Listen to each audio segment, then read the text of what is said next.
A paz do Senhor Jesus para todo o povo de Deus, que Deus continue vos abençoando mais e mais no precioso nome do Senhor Jesus.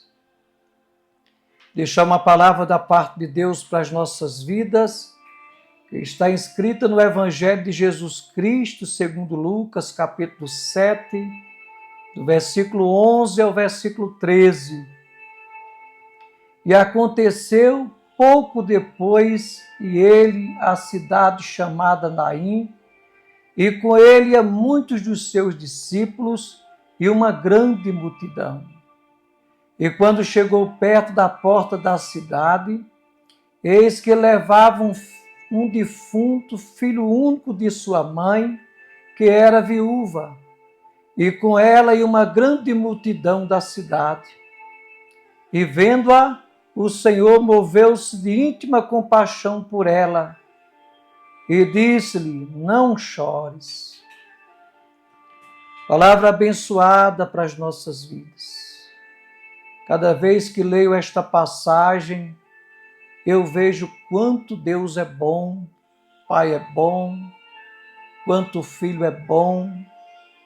Momento difícil que esta mãe estava vivendo, uma experiência das mais difíceis que uma pessoa pode viver aqui neste mundo, a perda de um filho, a mãe que perdeu um filho único. E Deus é tão bom que, sabendo da situação, planejou tudo para trazer o filho dela de volta. Pois conta a história que estas duas multidões se encontraram ali na porta daquela cidade chamada Naim. Uma multidão naquela expectativa do que iria acontecer, porque sempre Jesus estava operando milagres. E por outro lado, uma multidão que acompanhava uma mãe chorando de dor por conta da perda do seu filho único. E aqui diz que Jesus moveu-se de íntima compaixão por ela. É o mesmo que dizer que por um momento Jesus deixou de ser ele para ser aquela mãe. Ele sentiu a sua dor, o seu sofrimento. E disse para ela: não chores. Como está difícil a gente encontrar pessoas que possa, por um momento, sentir a dor dos outros, o sofrimento dos outros. Como está difícil. Pessoas que possam se mover de si mesma para sentir a dor dos outros, como eu já tenho falado. Aqui as multidões pararam, estavam ali esperando ver o que iria acontecer. E aí que eu aprendo que muitas vezes para a gente sentir a dor dos outros, sofrimento dos outros, a gente precisa parar. Parar para sentir a dor dos outros. Na velocidade que estamos vivendo, é algo tão rápido que muitas vezes a gente até é incapaz de sentir até a nossa própria dor, o nosso próprio sofrimento. Os dias vão passando e quando se damos conta é que já estamos já no finalzinho do nosso percurso. E olhamos para trás e não vemos nada mais do que uma vida vazia de atitudes, vazia de sentimentos, de compaixão, de amor por si próprio e pelos outros. E aí pensamos, meu Deus, mais uma vida inteira e o que eu posso trazer de resultado, somando tudo que fiz. Pois geralmente é isso que acontece. quando por algum momento a gente para. E Jesus disse para ela: não chores.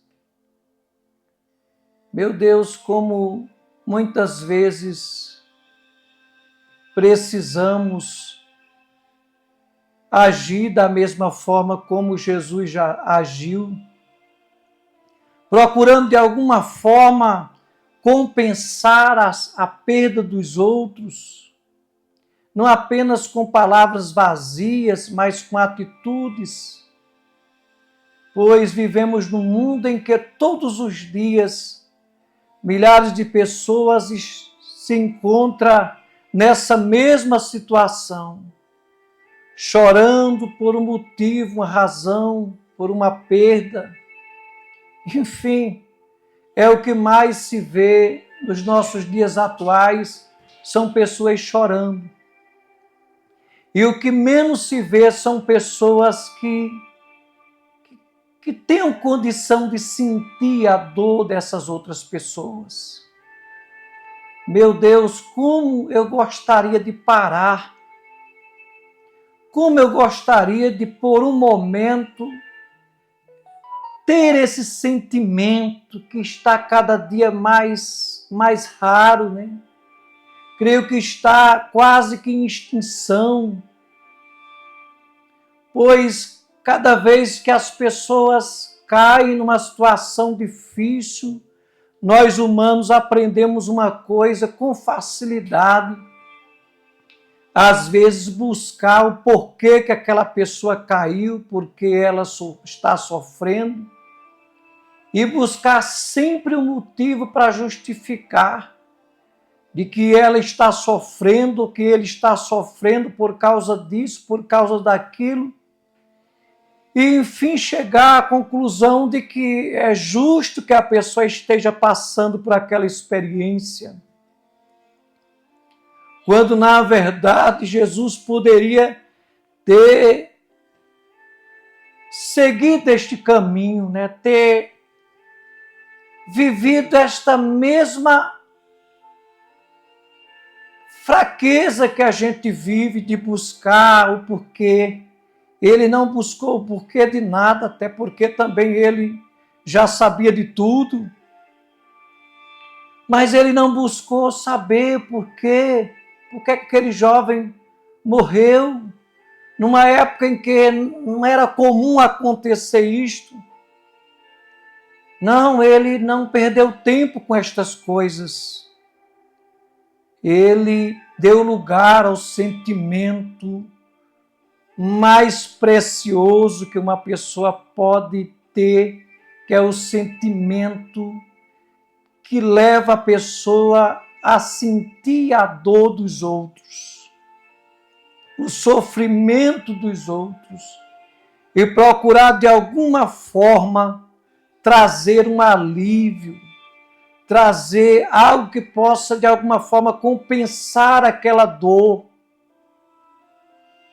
Foi isso que Jesus fez. Não chores. E ali trouxe aquele jovem de volta para sua mãe. Eu sei que muitas vezes não temos condição de resolver os problemas das pessoas, trazer de volta aquilo que elas perderam, que estão perdendo. Mas uma coisa eu sei, que as palavras muitas vezes, quando verdadeiras, sinceras, elas podem com certeza mudar uma situação difícil para uma situação um pouco mais aliviada. Deus nos deu algo muito poderoso, que são as palavras. E é através da expressão daquilo que falamos que pode ajudar muitas pessoas, muitas famílias a levantar a cabeça, a se posicionar diante de uma situação extrema e encontrar motivos para continuar vivendo. E isso podemos, por quê? Porque podemos se utilizar das santas palavras de Deus, podemos apresentar os conselhos do Pai, as promessas do Pai, trazer exatamente aquilo que o Pai tem e oferece às pessoas para que elas entendam, compreendam que por mais difícil que seja a situação, não é o fim, porque para Deus as coisas, de fato, elas acontecem por dispensação, né? Por momento, mas não há fim para as pessoas que acreditam no Pai. Em qualquer situação, a vida continua. Então é isto. É triste, mas pessoas e mais pessoas, elas enxergam muitas vezes, numa situação difícil, o seu fim. Não acha mais motivo mais para continuar vivendo, para ser feliz, para ter os seus sonhos realizados, por causa de algo que aconteceu. Mas, se olharmos para o céu, olharmos para o Pai, olharmos para o Filho, para o Espírito Santo que está a serviço do Pai para o nosso bem, se olharmos para a santa palavra de Deus, iremos encontrar resposta para muitas coisas que passamos e que vivemos, que pessoas assim como nós passaram, viveram, sofreram, mas, no entanto, conseguiram, ali em meio à dor, encontrar um motivo, razão para continuar vivendo da melhor forma que a pessoa pode viver. E é assim, dessa forma que deve ser a vida. Então você, meu amigo, minha amiga, que já faz parte do canal, se desejar comentar, fique à vontade, compartilhe com os amigos. Você que não é inscrito ainda, por favor, se inscreva, compartilhe com os amigos. Vamos espalhar essa semente, vamos ajudar pessoas através da mensagem da palavra de Deus. E assim, certamente, o Pai vai estar nos abençoando mais e mais por aquilo que estamos fazendo. Que Deus abençoe a vossa vida, a vossa família, a vossa nação. Que o Deus de Abraão e de Isaque e de Jacó vos faça prosperar grandemente no precioso nome do Senhor Jesus.